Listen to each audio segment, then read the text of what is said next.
ओम नमः शिवाय। शिवजी सदा सहाय। ओम नमः शिवाय। गुरुजी सदा सहाय। जय गुरुजी संगत जी। गुरुजी की प्यारी प्यारी संगत को जय गुरुजी। गुरुजी टुडे ब्लेसिंग्स चैनल पर नए हैं तो चैनल को शेयर करें और सब्सक्राइब करें और साथ में लगे हुए बेल आइकॉन के बटन को प्रेस करके ऑल पर क्लिक कर दें ताकि डेली अपलोड होने वाले बड़े मंदिर वाले प्यारे से गुरुजी के सत्संग और ब्लेसिंग संगत जी आप तक पहुंच सके।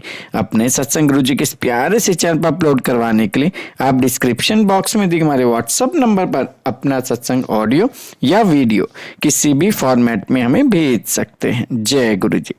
संगत जी, आज के सत्संग में आपको पूरी तरह से ये समझ में आ जाएगा कि गुरु जी ने हमें गुरबाणी से क्यों जोड़ा, गुरबाणी की क्या ताकत है। ये बात बिल्कुल सही है संगत जी, गुरबाणी 3 काल सत्य है। आज इस सत्संग के अंदर आपको जपजी साहिब जी और श्री सुखमनी साहिब जी की ब्लेसिंग्स प्रत्यक्ष नजर आएंगी। और ये सत्संग हमारे साथ शेयर किया फरीदाबाद से कविता आंटी जी ने। हाँ जी, फरीदाबाद से कविता आंटी जी ने सत्संग हमारे साथ शेयर किया। मैं दिल से उनका शुक्राना करता हूँ कि उन्होंने गुरु जी से आज्ञा लेकर गुरु जी के इस प्यारे से चैनल पर अपना सत्संग शेयर किया।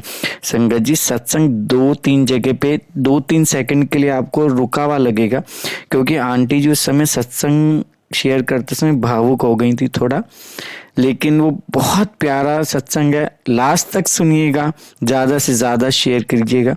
चलिए सत्संग स्टार्ट करते हैं। जय गुरु जी। जय गुरु जी। शुक्राना गुरु जी, अनंतम अनंतम अनंतम शुक्राना मेरे गुरु जी महाराज। गुरु जी की कृपा से मैं कविता मल्होत्रा फरीदाबाद से आज अपना सत्संग शेयर कर रही हूँ। जय गुरु जी महाराज का। हम पहले गुरु जी का मंत्र जाप करेंगे। ओम नमः शिवाय, शिवजी सदा सहाय। ओम नमः शिवाय, गुरु जी सदा सहाय। ओम नमः शिवाय, शिवजी सदा सहाय। ओम नमः शिवाय, गुरु जी सदा सहाय। गुरु जी की कृपा से मैं आज अपना सत्संग शेयर कर रही हूँ। यही सत्संग मैंने पहले 7 जुलाई से पहले शेयर किया था, बट मैंने शेयर तो कर दिया था, बस किसी वजह से शायद मेरा सत्संग आ नहीं पाया। तो मैं वही सत्संग बड़े वाला जो गुरु जी की ने टेलीपैथी से मुझे कह रहे हैं कि अपना बड़ा सत्संग शेयर कर, वही सत्संग मैं आज आप सबके साथ शेयर करने लगी हूँ। संगत जी, गुरु जी से हम 2022 में जुड़े थे। एक्चुअली हम जुड़े तो गुरु जी से मतलब फिजिकल फॉर्म में 2016 से ही हैं, क्योंकि मेरे ब्रदर इन लॉ हैं, उनके थ्रू हम लोग जुड़े थे। तो हम लोग 2017 में गुरु जी के मंदिर जाते रहे, बड़े मंदिर, बट ऐसा कोई हमारा डीप कनेक्शन नहीं हो पाया, क्योंकि हम तो सिर्फ आउटिंग के उस पर जाते थे। हमें कि सब बोलते थे कि राधा स्वामी का नाम ले लो, इस गुरु का नाम ले लो, उस गुरु का नाम ले लो, बट आई डोंट बिलीव गुरु पे कोई विश्वास ही नहीं था, क्योंकि बहुत आजकल फ्रॉड वगैरह गुरु के सुने हुए थे, इसलिए हमने कभी किसी पे बिलीव ही नहीं किया। मैं बचपन से ही भैरव बाबा की डिवोटी हूँ। भैरव बाबा को मानती थी, शिव जी को, माता रानी को। भैरव बाबा का मंदिर है हमारे घर में, बहुत बड़ा मूर्ति है उनकी, हमारे घर में स्थापना हुई है। तो इसी वजह से मैं शुरू से ही भैरव बाबा को मानती थी। तो मेरे और किसी के साथ कोई कनेक्शन बन ही नहीं पाया। सिर्फ फिजिकल फॉर्म में जो हैं, जो गुरु बने हुए हैं, उनसे हम कहते भगवान से बड़े थोड़ी ना ये लोग। तो ठीक है। एक्चुअली भी 2021 में अगस्त में मेरे बेटे को पहली बार मैंने नोट किया कि उसकी लेफ़्ट नोज से सांस ही नहीं आता था। तो हमने उसको इनहेलर वो विक्स की भाप भूप दी, तो उसकी नोज़ ठीक हो गई, उधर से थोड़ा बहुत सांस आने लग गया, ठीक हो गया। एक्चुअली उसने हमें बताया नहीं। तो जनवरी में 22 जनवरी में उसकी नोज़ से ब्लड आने लग गया और उसकी सांस ही आनी बंद हो गई। और वो जब नोज़ ब्लॉक करता था तो उसमें ब्लड आता था, तो वो फिर भी नहीं बताता था, छुपाता था। तो एक दिन मैंने देख लिया कि जब बेटा नोज़ ब्लॉक कर रहा था तो उसकी नोज़ से ब्लड आ रहा था। तो हमने कहा कि चलो डॉक्टर के पास चेक करा लेते हैं। कहते नहीं मम्मा, ये हर सर्दी में ऐसा होता है और फिर अपने आप ठीक हो जाता है।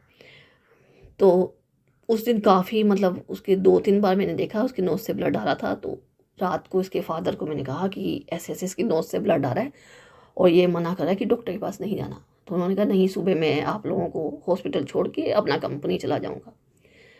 तो अगले दिन, जनवरी की बात ही है, इन्होंने हमें हॉस्पिटल छोड़ा और वो चले गए। उसका डॉक्टर ने चेक किया, उसे मेडिसिन वगैरह दी, इन्हेलर दिया कि इससे ठीक हो जाएगा। 15 दिन का कोर्स था। तो बच्चे ने किया, थोड़ा बहुत फ़र्क पड़ा होगा, नहीं पड़ा बिल्कुल भी, वैसे बच्चा कहता नहीं ठीक है ठीक है। तो फिर 14 फ़ेब को 2022 में ही 14 फ़ेब को उस बच्चा स्कूल गया था। 12th का स्टूडेंट है तो वो स्कूल गया था। तो वहाँ उसके स्कूल में नोज़ से काफ़ी ब्लड आया, काफ़ी ब्लड आया, जैसे ग्लास भर गया हो, जैसे इतना इतने बुरा से तरह से उसकी नोज़ में से ब्लड आ रहा था। तो फटाफट उसको स्कूल वालों ने घर भेज दिया। उसका एक फ्रेंड आया उसे छोड़ने। तो मैं इमीडिएटली उसको हॉस्पिटल लेके गई। साथ में इसके फादर को फ़ोन कर दिया कि ऐसे ऐसे ब्लड आ रहा है उसके नोज़ से, तो आप आ जाओ। तो उस दिन इमरजेंसी में लेके गए। उन्होंने इसको इंजेक्शन वगैरह लगाया, मेडिसिन दी, ब्लड रुक गया। तो ठीक है, आधे 1 घंटे बाद उन्होंने डिस्चार्ज कर दिया कि घर ले जा सकते हो आप। फिर उसके बाद 21 फ़ेब को घर पर ही था बच्चा। उस दिन छुट्टी थी, आई थिंक सो छुट्टी थी बच्चे की। तो ये घर पर ही था। हमारे सामने ही उस दिन बैठे बैठे इसकी नोज़ से काफ़ी ब्लड आने लग गया। वैसे ही जैसे बोतल भर के ब्लड इसकी नोज़ से निकला। तो हमने इसको फटाफट ठंडा पानी डाला इसके सिर पे और फटाफट इसका भाई मैं हम इसको इमरजेंसी में फटाफट लेके गए। तो वहाँ पे फिर उन्होंने वही प्रिकॉशंस लिए कि इसको इंजेक्शन दिया, मेडिसिन दी और मतलब जाते जाते इसका ब्लड जो था वो रुक गया। तो फिर हमने फिर उसके डॉक्टर से कंसल्ट किया। ओ ओपीडी में गए, हमने वहाँ डॉक्टर को बताया। डॉक्टर ने इसका सारा चेकअप किया, इसके मतलब स्कैन वगैरह करवाए। तो स्कैन कराए इसके, आई थिंक सो क्या मैं नाम भूल रही हूँ उसका। हाँ, स्कैन कराई इसके। फिर वहाँ से इसकी रिपोर्ट आई। तो रिपोर्ट में इसके डॉक्टर्स ने देखा कि इसके नोज़ का मास काफ़ी ज़्यादा बढ़ चुका है। तो सीटी स्कैन कहते हैं ना, सीटी स्कैन होया तो इसका नोज़ का काफ़ी ज़्यादा मास बढ़ चुका था। तो उनका जो बड़ा डॉक्टर था, सीनियर डॉक्टर था, उन्होंने बताया कि बेटा इसका जो अगर ये इसकी महीने में ही इस ऑपरेट नहीं किया गया तो ये ट्यूमर बन जाएगा, ब्रेन में चला जाएगा और ट्यूमर बन जाएगा। तो मैं बहुत अकेली थी एक तो वहाँ पे बच्चे के साथ। तो मैं बहुत डिप्रेशन में आ गई। तो डॉक्टर ने बिठा के समझाया कि नहीं, ऐसे डिप्रेशन में मत आओ, बच्चे को हौसला देना है, अपने बच्चे को संभालना है, हम ऐसे ऐसे ऑपरेशन करेंगे। पहले तो उनके जूनियर डॉक्टर ने कहा कि ऐसे ऐसे कट लगाएंगे, इसको यहाँ से पूरा खोलेंगे, फिर उसको ऑपरेट करेंगे।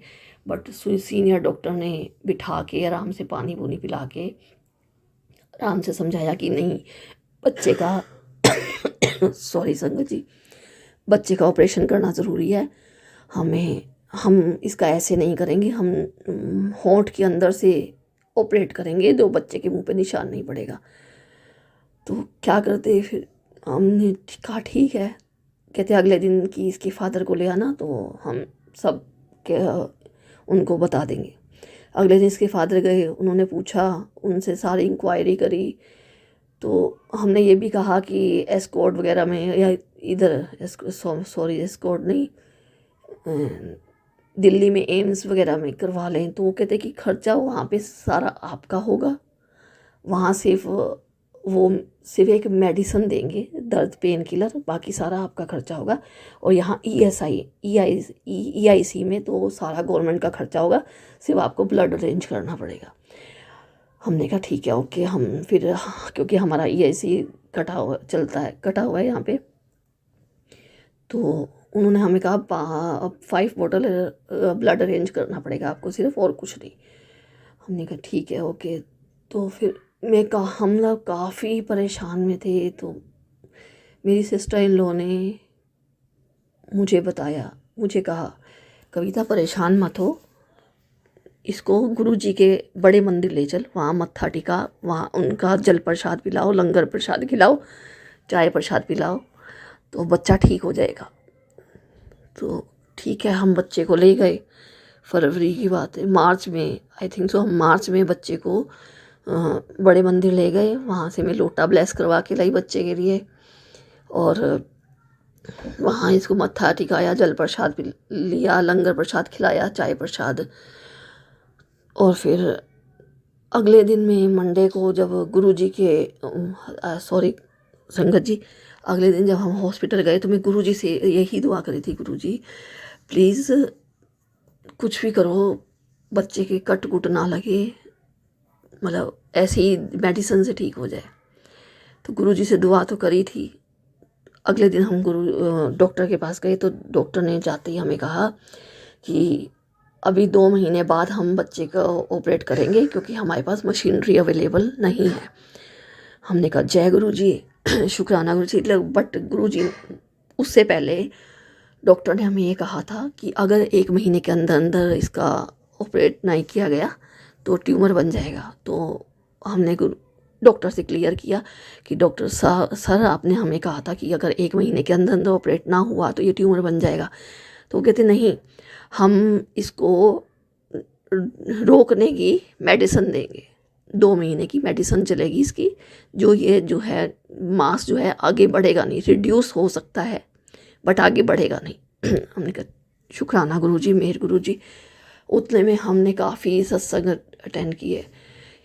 उसी टाइम मेरे हस्बैंड, मेरे अंकल अमृत वेला जसमीत आंटी के यहाँ फरीदाबाद में 3 नंबर में जसमीत आंटी के अमृत वेला होता था, उन्हें पता चला तो वहाँ हम जाने लगे, जसमीत आंटी के अमृत वेला में जाने लगे। वहाँ से सबसे पहले एक दिन एक संडे को गए, फिर दूसरे संडे को जब ये गए तो उन्होंने वहाँ इन्होंने सब कुछ बताया, ऐसे ऐसे मेरे बेटे की प्रॉब्लम है। तो उन्होंने वहाँ से गुरुजी का स्वरूप दिया कि ये गुरुजी का स्वरूप ले जाओ और रोज़ इसमें बच्चे को मत्था टिकाना, या इसके आगे जल प्रसाद रखना, ऐसे बच्चे को पिलाना, समथिंग ऑल दैट। हमने वैसा ही किया। फिर उसके बाद में भी हर संडे हम लोग दोनों ही हस्बैंड वाइफ और मेरे 2 छोटे बेटे, हम लोग अमृत वेला में जाने लगे। वहाँ मेरे को उससे पहले जब हम स्टार्टिंग में ही गुरुजी के सत्संग में गए थे, कहीं यहाँ पे फरीदाबाद में बहुत बड़ा सत्संग हुआ था डिलाइट के पास, वहाँ गए थे। तो वहाँ जाके मेरा नॉन स्टॉप मेरे आंसू निकली जाए, मुझे रोना आई जाए, और मैं सारे सत्संग में रोती रही। और बस गुरुजी से ही दुआ करती थी कि अपने बच्चे को सही करो गुरुजी, मेरे बड़ा हाथ रखो अपने बच्चे के सिर पे। तो ठीक है, उसके बाद हमने अमृत वेला में जाने लगे, और वहाँ पे जाके मैं यही दुआ करती थी, गुरुजी बच्चे का ऑपरेशन ना हो, मेडिसिन से ही ठीक हो जाइए। जब बच्चा मेडिसिन खा रहा था, 2 महीने की मेडिसिन उसकी चली थी, तो जब भी वो नोज़ी ब्लो करता था ना, उसके नोज़ से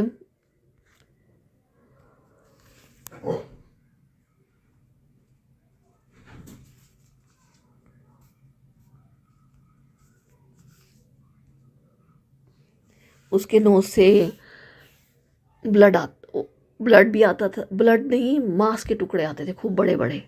जब उसके नोज़ से मांस के टुकड़े आते थे बड़े बड़े, तो हमने सोचा ये रिड्यूस हो रहा है, शायद बिना उसके ऑपरेट की ही ठीक हो जाएगा। तो मैं गुरुजी से यही दुआ करती थी सत्संग में जाके, अमृत वेला में जाके, कि गुरुजी बेटे का ऑपरेशन ना हो, ये ऐसे ही ठीक हो जाए। तो वहाँ अमृत वेला में ही हमें गुरुजी ने अपने अमृतवाणी में, अपने सत्संग में हमें जवाब दिया कि नहीं बेटा, गुरबानी में जवाब मिला हमें कि पुत्र नहीं बेटा, ऑपरेशन तो होगा ही, जब ऑपरेशन होगा तो आप बाहर गुरुजी का वो सुखमनी साहब का पाठ चला के रखना, अगर आता है तो करना, नहीं तो टेप चला के रखना। हमने कहा ठीक है। हमने हस्बैंड वाइफ ने एक दूसरे की तरफ, मैंने और मेरे अंकल ने, हमने तो एक दूसरे की तरफ देखा कि भाई ऑपरेशन तो होगा, गुरुजी ने कह दिया ऑपरेशन तो होगा। बट हम वहाँ पे सुखमनी साहब का, जपजी साहब का पाठ चलाए। ठीक है। सॉरी संगत जी। तो 40 दिन के बाद ही बेटे की आँख पे वो मांस का टुकड़ा आ गया और आँख उसकी काफ़ी बाहर आ गई।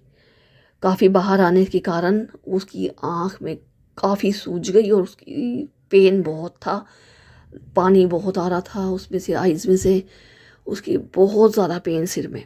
तो 40 दिन बाद मैं उसको फिर हॉस्पिटल लेके गई चेकअप कराने के लिए। तो डॉक्टर ने कहा कि हाँ वो आप कभी भी इसका ऑपरेट करवा सकते हैं क्योंकि हमारे पास मशीनरी आ गई है। जय गुरु जी। तो उन्होंने फिर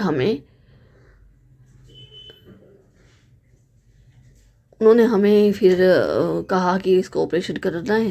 तो उससे पहले हमने कहा नहीं सर उससे पहले हम ना इसको सीटी स्कैन दोबारा करवाना चाहते हैं कि ऐसे ऐसे इसके मांस के टुकड़े निकले थे कि क्या इम्प्रूवमेंट हुई है या क्या हुआ है वो पता लग जाए। तो डॉक्टर कहते नहीं ये तो हमने भी देखना है। तो वहाँ बच्चे का सीटी स्कैन हुआ तो उसमें कुछ नहीं था, रिड्यूस थोड़ा बहुत हुआ था, फ़र्क पड़ा, हल्का फुल्का फ़र्क पड़ा था, बट वैसा ही था। तो 3 जून को बच्चे को एडमिट करने को डॉक्टर ने कह दिया था और 6 जून को मंडे को बच्चे का ऑपरेशन था। एक्चुअली पहले मैं मंडे की महिमा नहीं जानती थी क्योंकि मुझे कुछ पता नहीं था इसके बारे में। उसके बारे में मुझे काफ़ी मैंने अभी उसके ऑपरेशन करने के बाद बच्चे का फिर सत्संग सुनने शुरू किए तब मुझे मंडे की महिमा का पता चला। तो ठीक है। उससे पहले मेरे मन में था कि बच्चे का ऑपरेशन करने से पहले अगर घर में हम सत्संग हो जाए एक छोटा सा तो। बट जो एक सुषमा आंटी थी उनसे सबसे पहले हम उनसे ही मिले थे। मेरी सिस्टर इन लॉ ने हमें उनसे ही मिलवाया था, वो सत्संग करते थे। तो हमने काफ़ी कोशिश करी कि सत्संग नहीं हो पाया क्योंकि उनके वहाँ कोई थोड़ी बहुत मिसहैपनिंग होती रही। कभी 2-4 बार हमने कोशिश की कि हमारे घर सत्संग हो जाए गुरुजी का, बट उनके वहाँ मिसहैपनिंग होगी। तो बेटे ने भी 2 जून को कहा कि मम्मा हॉस्पिटल जाने से पहले अगर सत्संग करवा लेते घर में तो 2 जून को ही उन्हीं आंटी का, सुषमा आंटी का हमें फ़ोन आया मेरे अंकल को कि ज़रूरी नहीं है कि सत्संग हम बहुत बड़ी संगत इकट्ठी करके करें, आप घर की फैमिली के 5 मेंबर हो, आप पांचों बैठ के ही सत्संग कर सकते हो शेयर। हमने कहा ठीक है जय गुरु जी। तो गुरु जी ने संगत अपनी खुद ही इकट्ठी करवा दी। मेरी sister in law, mother in law, sister in law की बेटी, उसका एक बेटा और मेरे बड़े वाला बेटा है जो सबसे बड़े वाला बेटा, उसके 3 फ्रेंड। गुरुजी ने जैसे अपनी सत्संग खुद ही बुला ली कि ले बेटा तेरे घर में संगत भी आ गई, अब तू सत्संग कर मेरा। तो 2 जून को गुरुजी का सबसे पहली बार हमारे घर सत्संग, गुरुजी ने अपने बच्ची के घर सत्संग करवाया। तो उस टाइम मैंने गुरुजी कहा था, गुरुजी मन में यही अरदास थी, गुरुजी अगर आप आए हो तो आप अपनी प्रेजेंस शो करना।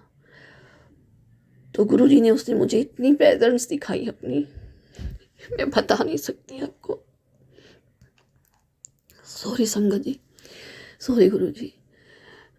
तो जब हमने जोत जलाई तो गुरुजी के स्वरूप के ऊपर हमने फ्लावर लगाए थे। जैसे ही जोत जलाई तो एक फ्लावर नीचे गिरा। जय गुरु जी, शुक्राना गुरु जी। तो मेरी सिस्टर इन लोग बोली ले कविता तुझे तो आशीर्वाद गुरु जी ने दे दिया, सत्संग शुरू होने से पहले ही आशीर्वाद मिल गया। हमने कहा जय गुरु जी, शुक्राना गुरु जी। उसके बाद कड़ा प्रसाद बनाया, उसमें इतनी सुगंध आई, इतनी अच्छी फ्रेगनेंस आई। मतलब इससे पहले बीच में क्या हुआ था, जब 2 महीने का पीरियड था, मुझे ये पता चला था कि गुरुजी की फ्रेगनेंस आती है। मैंने ये कहती थी गुरुजी मुझे तो कोई स्मेल या कुछ पता ही नहीं चलता, ना खुशबू पता चलती ना बदबू पता चलती, तो मुझे कैसे पता चलेगा आप आए हो। तो उन्हीं 2 महीनों के अंदर ही मैं एक दिन कपड़े धो रही थी तो गुरुजी की इतनी अच्छी फ्रेगनेंस आई, जैसे मीठी मीठी फ्रेगनेंस होती ना, लाइक शहद वाली फ्रेगनेंस, जैसे शहद जैसी फ्रेगनेंस आई, जो मेरा मतलब पूरा अंदर शरीर मन और गला मस्त दिमाग सब मतलब मीठा मीठा करके पूरा जैसे अंदर तक मीठा मीठा हो गया। मैं सबसे पूछूं तुम्हें कोई फ्रेगनेंस आ रही है, तुम्हें कोई फ्रेगनेंस आ रही है बेटा, आपको आ रही है, आपको आ रही है, तो सब कहे हमें कोई फ्रेगनेंस नहीं आ रही। मैं पूरे घर में भी जहाँ जहाँ जाऊँ मेरे को वहाँ वहाँ फ्रेगनेंस आए गुरु जी की, वाह वैसी ही फ्रेगनेंस उसी दिन मुझे, जब मैं हमने गुरु जी का सत्संग किया था, वैसी फ्रेगनेंस गुरु जी की आई। जब तक मैं कड़ा प्रसाद बनाया उस टाइम भी गुरु जी की बहुत फ्रेगनेंस आई। फिर जब हमने गुरु जी का मतलब सत्संग पूरा हुआ गुरु जी का, हमने मत्था टेका, तो उसमें मत्था टेका तो गुरु जी के फ्लावर्स मेरे सिर पे लगे, और जैसे मैंने हाथ में गुरु जी से प्रेयर करे थे, वो फ्लावर्स गिर के मेरे ऊपर से गिरे और मेरे हाथ में आ गए, मेरे सिर से। कहा जय गुरु जी। तो सबने मुझे कहा तुझे आज ब्लेसिंग दे दी है गुरु जी ने। सॉरी गुरु जी, सॉरी गुरु जी, ब्लेसिंग दे दी है गुरु जी ने कि तेरे बच्चे का ऑपरेशन सक्सेसफुल होगा। जय गुरु जी। और गुरु जी का कड़ा प्रसाद बनाते हुए भी बहुत फ्रेगनेंस आ रही थी, वैसे ही मीठी मीठी शहद जैसी। जब हमने भोग लगाया गुरु जी को तो उसमें ओम के दर्शन हुए हमें कड़ा प्रसाद में। और आरती गुरु जी की आरती करी तो गुरु जी के चरण स्वरूप में, गुरु जी के चरणों में ओम के दर्शन हुए। जय गुरु जी, शुक्राना गुरु जी। और मतलब बहुत अच्छा गुरु जी ने सत्संग करवाया अपना। और फिर अगले दिन 3 तारीख को हम बच्चे को एडमिट करवा दिया हॉस्पिटल में। 6 तारीख को बच्चे का ऑपरेशन हुआ। 6 तारीख को सुबह 9:15 से लेके शाम के 4 बजे तक बेटे का ऑपरेशन चला। जब ऑपरेशन स्टार्ट हुआ उससे पहले हमारे सिग्नेचर वगैरह करवाए गए, तो हमने सिग्नेचर किए। उसके बाद आते ही मैंने जपजी साहिब का पाठ लगाया, फिर सुखमनी साहिब का पाठ शुरू हुआ। और जैसे ही पाठ शुरू हुआ वैसे ही ऐसे लगा जैसे गुरुजी ने ऑपरेशन थिएटर में प्रवेश किया है, गुरुजी ऑपरेशन थिएटर के अंदर गए हैं, ऐसा लगा। मैं कहा जय गुरुजी, शुक्राना गुरुजी। मुझे विश्वास हो गया कि मेरे गुरुजी अपने बच्चे को कुछ भी नहीं होने देंगे, अपने बच्चे को कुछ भी नहीं होने देंगे, बाल भी विंगा नहीं होगा बच्चे का। बट माँ का दिल है ना, क्या करें, डर तो लगता ही है। तो 4:15 बजे तक ऑपरेशन चला बच्चे का। और ओटी में से सारे वार्ड के पेशेंट्स और डॉक्टर्स सब चले गए वापस। बट एक यही बच्चा था जिसका ईएनटी का यही पेशेंट था, एक ही ऑपरेट हुआ था उस दिन, वो भी सुबह 9:15 से शाम के 4 बजे तक यही बच्चे का ऑपरेशन हुआ था। जब डॉक्टर बाहर आया तो हमारी तो जान में जान अटकी पड़ी थी। जैसे ही डॉक्टर साहब बाहर आए, उससे पहले एक बात बताऊं, जब ऑपरेशन था तो डॉक्टर ने हमें यही बताया था कि 80% तो बच्चे का मतलब है लेज़र ऑपरेशन होगा, और 20% अभी भी रिस्क है कि हमारा कट लग सकता है। ऐसे लगेगा छोटा सा, मतलब इधर से कट, नाक के पास से होंठ के पास तक कट लगेगा।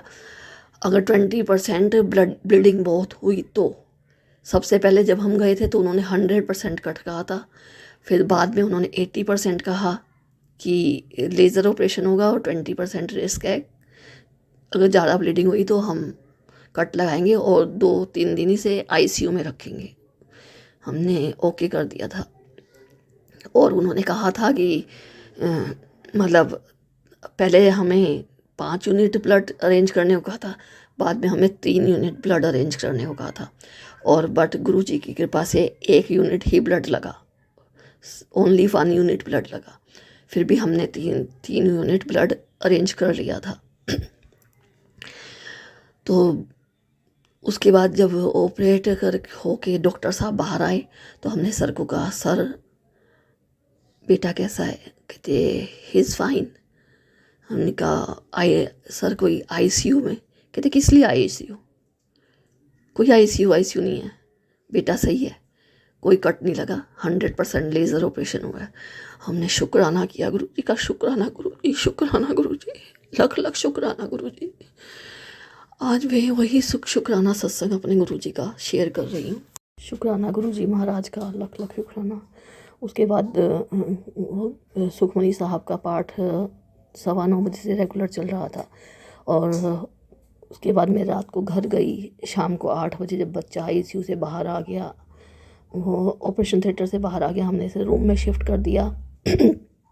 उसके बाद बच्चा थोड़ा सा ठीक लगा, बट उसकी एडमिट रहा वो 5-1 दिन हॉस्पिटल में, क्योंकि उसकी आइस क्यूब जो थे वो उसके फेस पे लग रहे थे, क्योंकि उसकी काफ़ी ज़्यादा स्वेलिंग हो गई थी फेस पे। तो मैं उसके बाद बच्चे को शिफ्ट कर दिया रूम में। फिर उसके बाद 8:30 बजे के करीब मैं घर गई, नहाई, पूजा करी, और सुखमनी साहब का पाठ जो मेरे ने चला रखा था उसके मैंने कढ़ा प्रसाद बना के गुरुजी को भोग लगाया, और 10 बज गए थे इतने में। सब करते करते 10 बज गए थे। तो नेबर्स वगैरह तो सारे सो चुके थे, इसलिए हमने यही सोचा कि ये कढ़ा प्रसाद हम हॉस्पिटल में जाके सब पूरे वार्ड में, और जो वहाँ पे डॉक्टर्स वगैरह होते हैं रात को जो बैठते हैं देखने के लिए पेशेंट्स को, हमने वहाँ पर उनको डिस्ट्रीब्यूट किया और प्रसाद, सबको प्रसाद दिया, और सब ने भर भर के दुआएं दी बच्चे को, और सब ने कहा बहुत स्वाद कड़ा प्रसाद बना है, आप फिर बना के लाना। मैंने कहा हाँ जी। तो 6 महीने के बाद बच्चे का एक टेस्ट और था, ये देखने के लिए कि बच्चे का मतलब बिल्कुल ठीक हो गया है ना। तो मैंने कहा आप दुआ कीजिए बच्चे का वो टेस्ट सही होए, भाई बच्चे का टेस्ट सही आए। तो फिर मैं एक बार फिर कड़ा प्रसाद बना के सबको बांटूंगी। तो वो अभी मैंने बांटना है, वो प्रसाद बांटा नहीं, डिस्ट्रीब्यूट नहीं किया। तो मैं सोच रही हूँ कि अभी 14 जनवरी को मेरे बेटे का जन्मदिन है, तो शायद उसी पे ही मैं जाके हॉस्पिटल की वार्ड में वो प्रसाद बांटूँ। तो गुरुजी का लख लख शुक्राना। मैंने 10 बजे बस फिर उसके बाद 5 दिन बाद बच्चा घर आया। उसके नाक में काफ़ी ज़्यादा पट्टी, मतलब काफ़ी ज़्यादा 2-3 पट्टियाँ जो उसके नाक में उन्होंने डाल रखी थी, जिससे उसको ब्लीडिंग ना हो। तो 3 दिन बाद उसके नाक से वो सारी पट्टियाँ उन्होंने निकाली, और उसके बाद बच्चा ठीक था। उसकी स्वेलिंग भी धीरे धीरे कम हो रही थी। 5 दिन बाद उसे छुट्टी हुई, घर आया, और हमने गुरुजी का शुक्राना सत्संग किया। इसके बारे में भी मैं आपसे अगले सत्संग में शेयर करूँगी। और गुरुजी का लख लख शुक्राना। मैं आज पहली बार अपना ये सत्संग शेयर कर रही हूँ, मेरी लाइफ का पहला सत्संग है ये। तो अगर मुझे से कोई गलती हो गई हो, तो सत्संग में कोई गलती हो गई हो, तो गुरुजी से हाथ जोड़कर क्षमा चाहती हूँ, हाथ जोड़कर माफ़ी मांगती हूँ, और संगत जी आप सबसे भी। तो लख लख शुक्राना गुरुजी का। सत्संग क्लोज करने से पहले गुरुजी का मंत्र जाप करेंगे। ओम नमः शिवाय, शिवजी सदा सहाय। ओम नमः शिवाय, गुरुजी सदा सहाय। ओम नमः शिवाय, शिवजी सदा सहाय। ओम नमः शिवाय, गुरुजी सदा सहाय। जय गुरुजी, शुक्राना गुरुजी, लख लख शुक्राना मेरे गुरुपा, लख लख शुक्राना मेरे गुरु महाराज, लख लख शुक्राना।